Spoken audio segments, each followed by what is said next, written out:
السلام عليكم الخوت. ماتش ما عندي ما نقول فيه.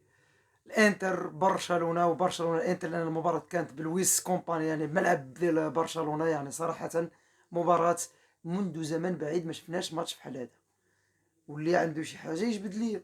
هذا ماتش ديال 3-3، 6 اهداف. شوط اول تقدم لانتر بهدفين ل0، ورجعت بارسا وسجلت التعادل وسال الماتش، وقلنا ربما صافي خلاص. وقفات هنا 4-4، 4 الأهداف. يعني 2 الأهداف مقابل 2 الأهداف. حدث ما لم يكن في البر والحسبان. الشوط الثاني تمت إضافة هدف آخر من طرف إنتر من الركنية، وإضافة هدف آخر من طرف رافينيا، وأي هدف، أي تسديدة ذكرتنا في تسديدة أدريانو لاعب البرازيل، تسديداته على مرمى الخصوم. فصراحة مباراة لم أرها منذ زمن بعيد. فيها ما هو فني، ما هو تكتيكي، فيها ما تكلمنيش على فقط على الكرة الكلاسيكية، بل شفنا كل شيء في عالم كرة القدم في هذه المباراة بين برشلونة والإنتر.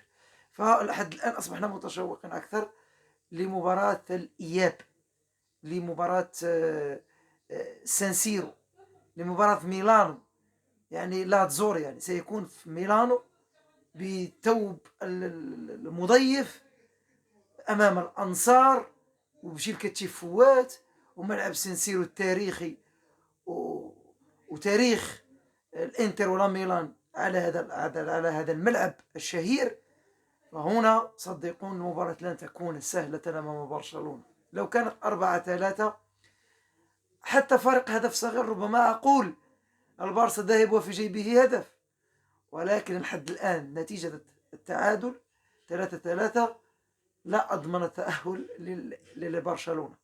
صراحة صدقوني، برشلونة سيقول كلمته، أو أنتر سيقول كلمته هناك بالسانسيرو، لأن شفنا فيه شراسة، شفنا فيه رغبة من طرف الفريق الإيطالي بعدما فرط بكل كل الألقاب في محليا، يعني في إيطاليا فرط في كل الألقاب من أجل أن يركز فقط على تشامبيونز ليج، لأنه يعرف قيمة هذه الكأس، ويعرف مدى السنين التي غابها عن الأدوار الطلائعية وعن المربع الذهبي.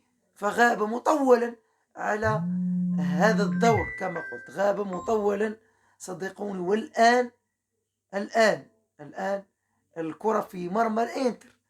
لحد الآن النتيجة لعبة معاه كما يقال. ولحد الآن